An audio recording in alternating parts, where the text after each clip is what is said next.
Hello students, मैं हूं राजकीय रंगाले, आपका maths and science coach from student first academy Hinganghat. Video lecture start करने के पहले वीडियो को 480 पिक्सल यूट्यूब क्वालिटी में सेट कर ले और डिस्क्रिप्शन में दिए हुए नोट्स को डाउनलोड और प्रिंट कर ले।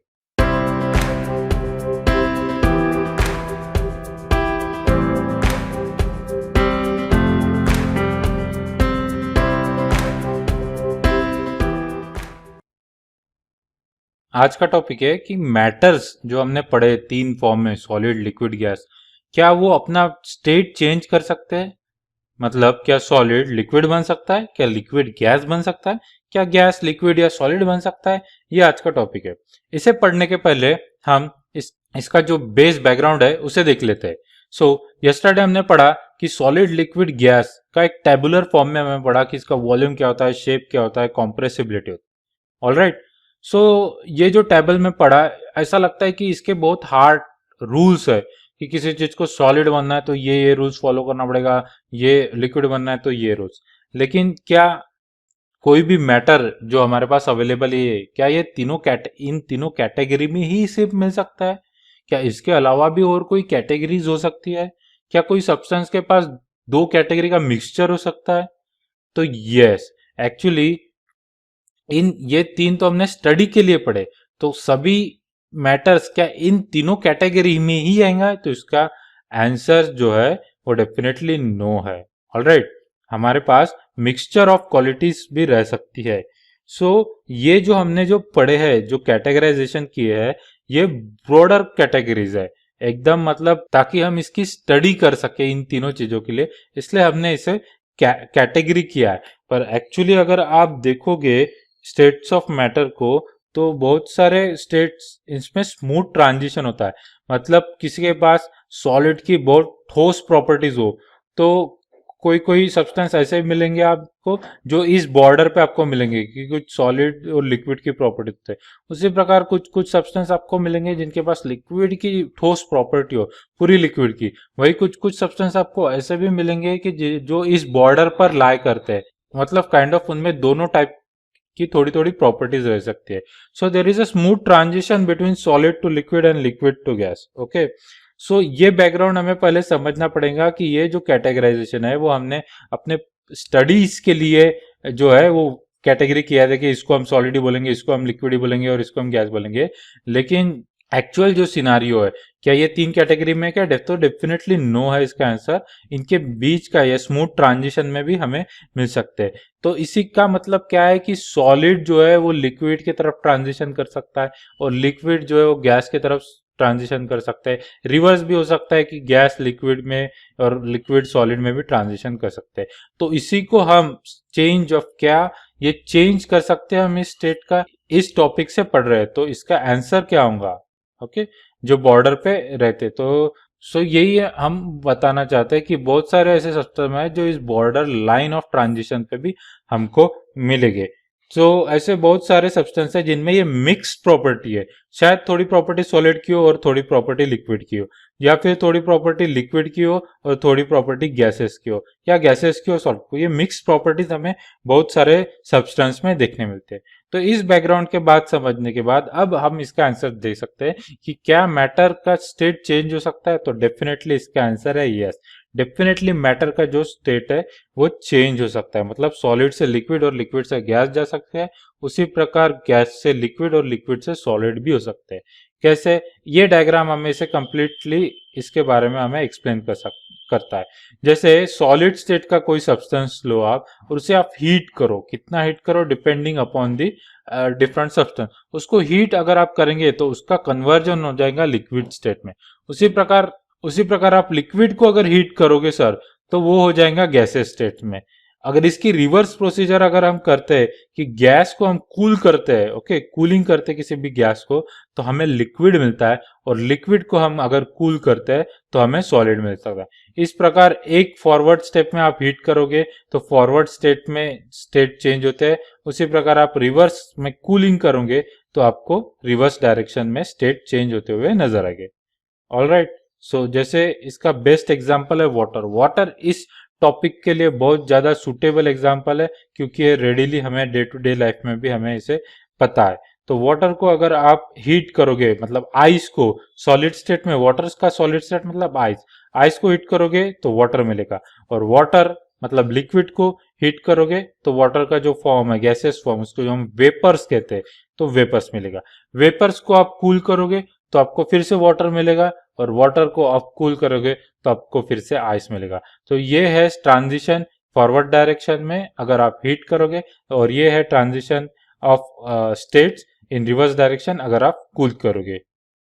ऑलराइट, ये तो हमें समझ गया कि मैटर का स्टेट चेंज होते हैं, लेकिन ऐसा क्या होता है कि सॉलिड की जो प्रॉपर्टीज है वो कंप्लीटली लिक्विड में कन्वर्ट हो जाती है। हमने तो टेबुलर में पढ़ा था, इसका जो शेप है, साइज है, इंटरमोलिकुलर फोर्सेस है, इन सब को क्या होता है कि वो लिक्विड में कन्वर्ट कर हो जाते हैं हीट देने के बाद, या गैसेस में कन्वर्ट करते हैं हीट के बाद, या कूलिंग करने के बाद ऐसा क्या होता है कि गैसेस की जो प्रॉपर्टीज है, shape, size, intermolecular forces, intermolecular distance, rigidity, और ये वो कन्वर्ट हो जाता है। तो ये क्वेश्चन हमारे मन में आता है कि इनसाइड मैटर, ये तो हमने ऊपर के डायग्रामेटिकली ऊपर फॉर्म दिखने, लेकिन अंदर मॉलिक्यूलर लेवल पर ऐसा क्या होता है, ये चेंजेस कैसे होते हैं? तो ये सवाल जो है वो हमें ऑब्वियसली आना चाहिए, सवाल पूछने की आदत होनी चाहिए। तो इस सवाल का हमें जवाब ढूंढना है, जो हम आने वाले स्लाइड्स में इसका जवाब ढूंढने की कोशिश करेंगे।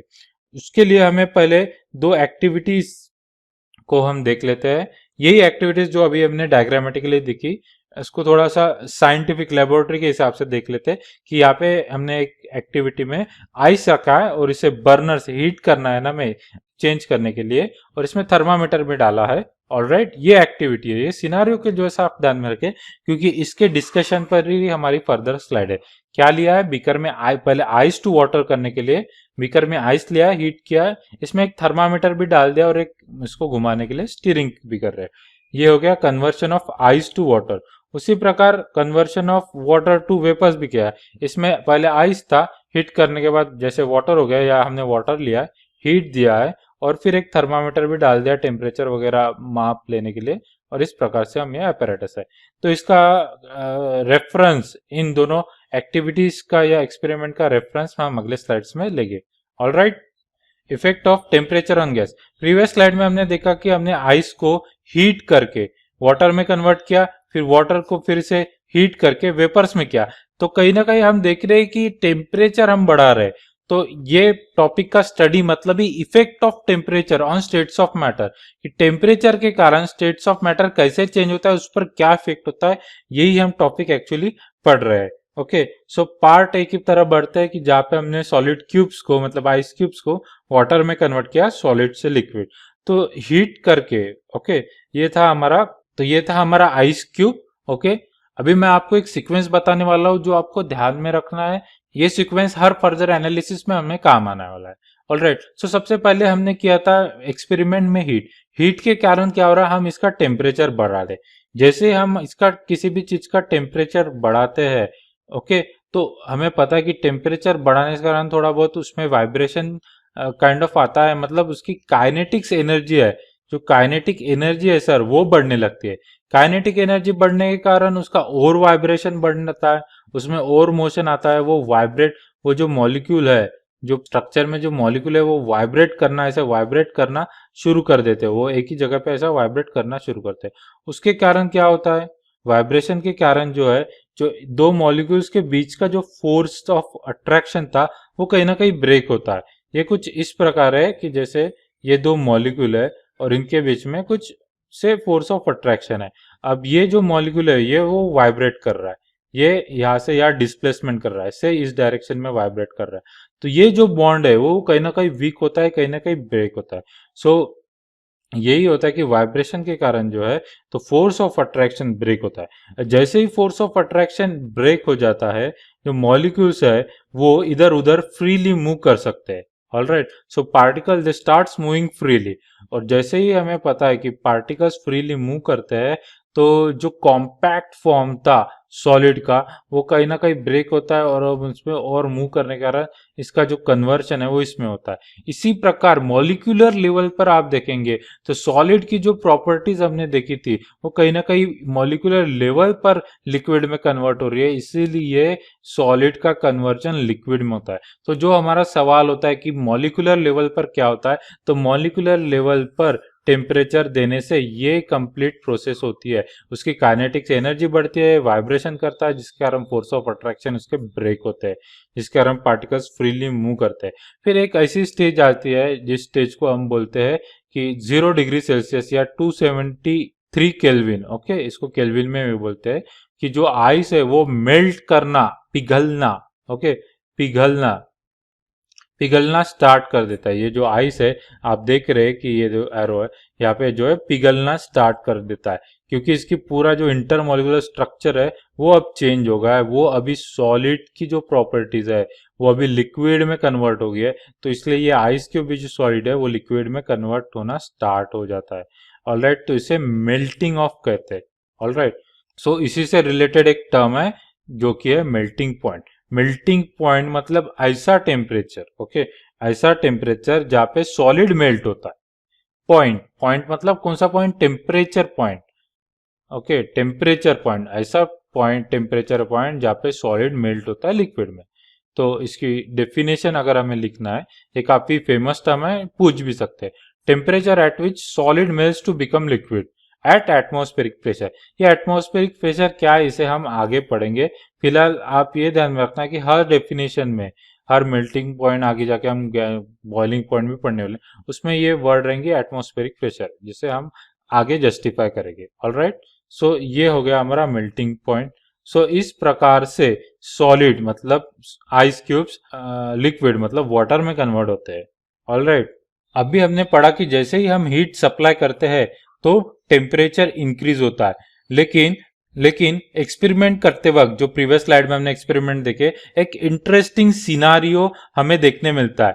इस इंटरेस्टिंग सिनारियो की हम स्टडी करेंगे और इससे हमें दो टर्म्स, जो साइंस की दो टर्म्स हमें पता होती है जो काफी इंटरेस्टिंग है, इसके बारे में हम अभी फर्दर लेक्चर में पढ़ेंगे। ये क्या सिनारियो है और ये कौन सी दो टर्म्स है। तो सिनारियो है कि जब भी हम मेल्टिंग करते हैं, इसे कुछ आप इस डायग्राम से समझे कि during melting temperature of the system does not change. मतलब हम हीट सप्लाई भी करते हैं, लेकिन उस इंस्टेंट पे जब आइस का कन्वर्शन वाटर, उस इंस्टेंट पे जब आइस का कन्वर्शन वाटर में होता है, उस वक्त टेम्परेचर जो है, थर्मामीटर का जो टेम्परेचर है वो बढ़ता नहीं है। हालांकि हम हीट सप्लाई कर रहे हैं एक्सपेरिमेंट में, लेकिन जब मेल्टिंग की जो प्रोसेस है उसमें टेम्परेचर बढ़ता नहीं। तो इसका क्या रीजन है? अभी तक हमने जस्ट पढ़ा था कि जैसे ही हम हीट देते हैं, ओके, रिपीटेडली पढ़ा कि टेम्परेचर बढ़ता है, फिर काइनेटिक्स एनर्जी भी बढ़ती है, लेकिन ऐसे इंस्टेंट्स पे जब ये मेल्टिंग का प्रोसीजर स्टार्ट होता है, जब आइस का मेल्टिंग होते रहता है वाटर में, तब टेम्परेचर जो है बढ़ता नहीं है। इसका क्या रीजन है? सो इसका जो रीजन है वो ये है कि जब हम इस स्टेज पे, ओके, इस इंस्टेंट पे जब भी हम हीट सप्लाई करते हैं, तो ये जो हीट सप्लाई है वो तो स्टार्टिंग में तो ये टेम्परेचर इंक्रीज करती थी जब ये मेल्टिंग की प्रोसीजर होने रहती है। जैसे ही मेल्टिंग का स्टेज आ जाता है, टेम्परेचर वहां तक चले जाता है, तो ये जो हीट सप्लाई हम करते हैं वो इसको सॉलिड से लिक्विड फॉर्म में कन्वर्ट करने के लिए यूज होती है। इस स्टेज पे जो भी हीट हम सप्लाई करते हैं वो टेम्परेचर इंक्रीज छोड़ के जो ये इंपॉर्टेंट काम है सॉलिड स्टेट को लिक्विड स्टेट में मेल्ट डाउन करने की प्रोसेस में कंप्लीटली इन्वॉल्व हो जाती है, इसी कारण टेम्परेचर नहीं बढ़ता। तो ये इसका इजी और आसान रीजन है। ऑलराइट, सो जो हीट सप्लाइड है वो यूज होती है चेंज करने के लिए स्टेट में, ओके, फोर्स ऑफ अट्रैक्शन को ब्रेक करके सॉलिड को लिक्विड में कन्वर्ट करने के लिए यूज होती है। उसी कारण जो है वो जो है टेम्परेचर बढ़ता नहीं। इस हीट को, इस हिडन है, सो ये काइंड ऑफ हिडन चीज है। ये जो हीट है काइंड ऑफ हाइड हो जाती है, हमें पता नहीं चलता कि ये टेम्परेचर नहीं बढ़ रहा है, तो हमें लगता है कि हीट नहीं है, लेकिन हीट का जो काम है वो गुप्त रूप से, हिडन फॉर्म से कहीं और चलता है। इस हिडन वर्क को ग्रीक में लैटेंट कहते हैं। ठीक है। इसका जो सिनोनिम है ग्रीक में वो है लैटेंट, लैटेंट इसे कहते हैं, इसलिए इस हीट को हम लैटेंट हीट के नाम से जानते हैं। Okay, alright. सो हमें रीजन पता चल गया। अभी मैंने कहा था कि हमें दो टर्मिनोलॉजीज भी पढ़नी है, तो उस टर्मिनोलॉजीज को भी देख लेते हैं। Alright, so first terminology related है, ये सिनारियो से रिलेटेड है। इसको कहते हैं फर्स्ट टर्मिनोलॉजी फ्यूजन। फ्यूजन, ये जो प्रोसेस हमने जो की है, जो मेल्ट डाउन की प्रोसेस, सॉलिड को लिक्विड फॉर्म में जो मेल्ट डाउन की प्रोसेस की है, इसे हम फ्यूजन कहते हैं। Okay, so the process of melting, that is change of solid state to liquid state, इसको हम फ्यूजन कहते हैं। तो ये हो गई हमारी टर्मिनोलॉजी 1, ठीक है। और फ्यूजन के लिए कौन सी हीट हम यूज कर रहे हैं? ये लैटेंट हीट है जो रिस्पॉन्सिबल है फ्यूजन के प्रोसेस के लिए, इसलिए इस लैटेंट हीट को फ्यूजन के बाद जो नेक्स्ट टर्म है लैटेंट हीट ऑफ फ्यूजन कहते हैं। ओके, लैटेंट हीट हमें पता है, लैटेंट मतलब हिडन, हिडन हीट जो हम यू दिखती है उसे लैटेंट हीट ऑफ फ्यूजन कहते हैं। सो लैटेंट हीट ऑफ फ्यूजन को अगर मैथमेटिकली हमें डिफाइन करना है तो हम इस हीट का प्रमाण या इस हीट का काइंड ऑफ कितना अमाउंट देखे कि 1 kg, अगर 1 kg ऑफ सॉलिड को कन्वर्ट करने के लिए लिक्विड में जो हीट लगती है, जो हिडन हीट लगती है, ओके, उसको हम लैटेंट हीट ऑफ फ्यूजन कहते हैं। ठीक है। So amount of heat energy required to change, हमने एक डायमेंशन ले लिया, एक standard 1 kg of solid into liquid at atmospheric pressure, इसको हम बाद में डिफाइन करेंगे। हर डेफिनेशन में आपने देखा कि एटमॉस्फेरिक प्रेशर आता है। At its melting point, melting point पर जो हिडन हीट लगती है एक जो सॉलिड को लिक्विड में कन्वर्ट करने के लिए, उसे हम लैटेंट हीट ऑफ फ्यूजन कहेंगे। ओके, अभी एक इंटरेस्टिंग चीज आपको बतानी है। देखिए, एक ही टेम्परेचर पर आपको कुछ पार्टिकल्स दिखेंगे, जब मेल्टिंग प्रोसेस होते रहेगी आपको कुछ पार्टिकल्स दिखेंगे जो सॉलिड के है, और उसी टेम्परेचर पर, क्योंकि टेम्परेचर नहीं बढ़ता है लैटेंट हीट ऑफ फ्यूजन के वक्त, उसी टेम्परेचर पर आपको कुछ पार्टिकल्स या मॉलिक्यूल्स मिलेंगे जो कि रहेंगे लिक्विड स्टेट में। ओके, लेकिन लिक्विड स्टेट में जो मॉलिक्यूल्स रहेंगे उनमें लैटेंट हीट रहेगी। ओके, उनमें जो है लिक्विड स्टेट में उनमें जो है लैटेंट हीट इन्वॉल्व रहेगी, उनमें मौजूद रहेगी। उसी कारण उनकी जो एनर्जी है वो ये जो सॉलिड के जो पार्टिकल्स है सेम टेम्परेचर उनमें ज्यादा रहेगी। सो इन शॉर्ट बताने का, ये एक्सप्लेन करने का मतलब ये है कि आपके पास एक ही टेम्परेचर पर एक ही समय पे कुछ सॉलिड मॉलिक्यूल भी है और कुछ लिक्विड मॉलिक्यूल है, लेकिन लिक्विड मॉलिक्यूल की जो है वो एनर्जी ज्यादा रहेगी क्योंकि उनके पास लैटेंट हीट है। ओके, सो ये आप ध्यान में रखिए। So particles in water at 0 degree Celsius, that is 270 kelvin, water में have more energy as compared to particles in ice, okay, at same temperature. So ये interesting point है। okay, सो इसी डायरेक्शन में हम पार्ट बी, एक्सपेरिमेंट का जो part B था जिसमें हमने लिक्विड को गैस में कन्वर्ट किया था, अभी सॉलिड टू लिक्विड के बाद लिक्विड टू गैस पर हम चलते हैं। So same analysis, same slide हमारी रहेगी, सेम टाइप का एनालिसिस हमारा रहेगा और सेम टाइप के हमें टर्मिनोलॉजीज और क्वेश्चन आएंगे। फर्स्ट क्या था, ये था हमारा एक्सपेरिमेंट। तो फर्स्ट हम क्या करते हैं, हीट देते हैं, हीट के कारण टेम्परेचर बढ़ता है। जैसे ही टेम्परेचर बढ़ता है, अगेन सेम एनालिसिस, हमारी क्या काइनेटिक्स एनर्जी बढ़ती है। अगेन काइनेटिक्स एनर्जी जैसे ही बढ़ती है तो वाइब्रेशन स्टार्ट हो जाता है। ओके, वाइब्रेशन के कारण इनफ एनर्जी मिल जाती है, जो फोर्स ऑफ अट्रैक्शन है उसे और ज्यादा ब्रेक करते हैं। सॉलिड टू लिक्विड में तो ब्रेक हुए थे, अभी लिक्विड को हम और एनर्जी दे रहे हैं, काइनेटिक और वाइब्रेशन बढ़ रहे हैं, तो फोर्स ऑफ अट्रैक्शन और बढ़ जाता है। और फिर ऐसी स्टेज आती है, वो स्टेज का आती है लगभग 100 डिग्री सेल्सियस पर। केल्विन में अगर करें तो 273 केल्विन में अगर टेम्परेचर करना है तो उसको 0 मतलब 273 होता है, तो 100 मतलब उसमें 100 ऐड करेंगे, 373 केल्विन पर ऐसी स्टेज आ जाती है कि इसका जो पूरा जो अंदर का इंटरमॉलिक्यूलर ढांचा, इंटरमॉलिक्यूलर स्ट्रक्चर है जो लिक्विड की तरह था, वो उनका इंटरमॉलिक्यूलर डिस्टेंस भी बढ़ जाता है, उनमें जो फोर्स ऑफ अट्रैक्शन है वो भी काफी कम हो जाता है, डाइल्यूट हो जाता है, ब्रेक कर सकते हैं इसलिए। तो इसका पूरा का पूरा इंटरमॉलिक्यूलर स्ट्रक्चर की जो प्रॉपर्टीज है वो लिक्विड से लेकर गैसेस में कन्वर्ट हो जाती है, इसलिए जो वाटर है वो हमें वेपर्स के फॉर्म में कन्वर्ट हो जाता है। ऑलराइट, सो ये सिनारियो, तो तो जैसे हमने मेल्टिंग पॉइंट पढ़ा था इस सिनारियो प्रीवियस सिनारियो पे, अभी आप बॉईल हो जाता है लिक्विड, तो इसलिए हम बॉइलिंग पॉइंट कहते हैं। तो पॉइंट क्या है, टेम्परेचर पॉइंट हमें पता है, और ये क्या है कि लिक्विड बॉइल्स टू गैसेस। ठीक है, तो इसके वर्ड में ही इसकी डेफिनेशन है।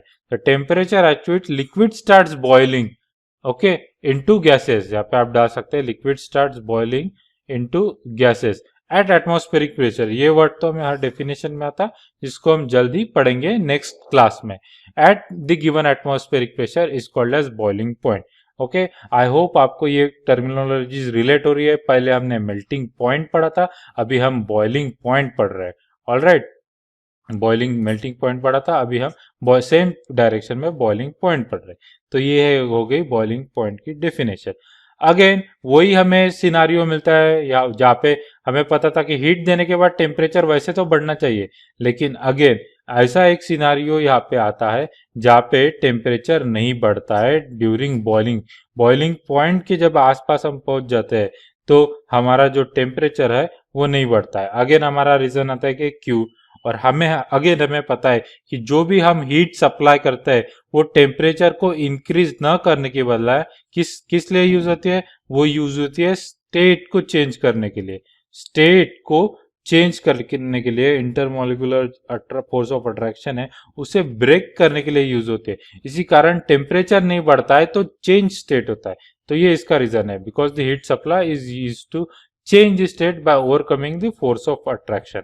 ऑलराइट, सो इसी के कारण दो टर्मिनोलॉजी हमें आती है। सो प्रीवियस क्लास में हमने पढ़ा था कौन सी टर्मिनोलॉजी, इस पार्ट में आप चेक कीजिए, आपके पास नोट्स है, इस पार्ट में हमने पढ़ा था फ्यूजन। फ्यूजन पढ़ा था, तो इसी प्रकार यहाँ पे आ जाएगा वेपराइजेशन। फ्यूजन के बारे में हमने क्या पढ़ा था कि इस प्रोसेस को फ्यूजन पढ़ते हैं। उसी प्रकार ये जो प्रोसेस है, वहां पे मेल्टिंग प्रोसीजर थी, यहाँ पे बॉइलिंग प्रोसीजर है। बॉइलिंग को the process of boiling, that is conversion of liquid to gaseous state, इसको हम वेपराइजेशन बोलते हैं। और यहाँ पे हमने जो लैटेंट हीट पढ़ी थी, ठीक है, हिडन जो हीट है, यहाँ पे लैटेंट हीट पढ़ी थी, latent heat of fusion. Okay, latent heat of fusion पढ़ा था अर्लियर क्लास में। अभी यहाँ फ्यूजन प्रोसेस की जगह क्या आ गया, फ्यूजन प्रोसेस की जगह आ गया वेपराइजेशन, इसलिए यहाँ पे हो जाएंगी latent heat of vaporisation. Okay, so यहाँ पे पढ़ेंगे हम लैटेंट हीट ऑफ वेपराइजेशन। उसमें क्या था, वही 1 kg of, same scenario, 1 kg of liquid को आप 1 kg ऑफ लिक्विड को आप गैसेस में कन्वर्ट कीजिए, उसके लिए जो हिडन हीट लगेंगी उसको हम लैटेंट हीट ऑफ वेपराइजेशन बोले। So the amount of heat energy required to change 1 kg of liquid to gases is at atmospheric pressure at its boiling point. है, ये वर्ड तो हमें डालना ही है, is known as latent heat of vaporisation. Again वही और एक सिनारियो कि जो पार्टिकल्स होते हैं, अभी यहाँ पे हमने इस स्टेज पर लैटेंट हीट में भी हमें लिक्विड के कुछ पार्टिकल रहेंगे, उसी प्रकार जो स्टीम बन गई है उसके कुछ पार्टिकल रहेंगे, लेकिन स्टीम वाले की एनर्जी ज्यादा रहेंगी। क्यों, क्योंकि उनमें लैटेंट हीट इन्वॉल्व है। ठीक है, एक ही टेम्परेचर पर दिख रहे दोनों, लेकिन इसकी एनर्जी ज्यादा रहेंगी। ये काफी इंटरेस्टिंग सिनेरियो है as far as science concern. दोनों का टेम्परेचर सेम है, लेकिन इसकी जो है वो लैटेंट हीट इसमें है, इसलिए इसकी जो एनर्जी है वो ज्यादा रहेगी, जो प्रीवियस क्लास में भी हमने देखा था। ओके, सो इसकी जो मोर एनर्जी यहाँ पे हमें देखने को मिलेगी। सो आज के लेक्चर को हम कंप्लीटली रिवाइज कर लेते हैं। Alright, so today we start our lecture with the question, can matter change their state? Okay, so before going to that whether yes or no, we need to see its for background. So we have seen that there are different rules and regulations for volume properties of solid, liquid and gases. However, it is not compulsory, it is not at all compulsory that all the substances that we see will fall only under this category. Actually, you will see some substance that falls at the junction or at the boundary of solid or liquid. What I want to say that these substances may have some property of solid and combination of some properties of liquid, or some properties of liquid and some property of gases. That is, they may have the mixed properties. As a result of which, this gives us the hint that definitely they can transit from one state to another state, that we can definitely convert, we can definitely change the matter from the state. And we have seen its best example, that is water. Okay, if you go on providing heat, they change from solid to water, that is liquid, from liquid to vapors, that is gas. In reverse procedure, if you do the reverse procedure, if you kind of cool them, they gets convert from vapor to water, that is from gas to liquid and from liquid to solid. Okay, and we have taken the help of two experiment or two scenario scientific laboratory experiment of conversion of ice to water and water to vapor, so that we discuss the further concept and terminologies related to this.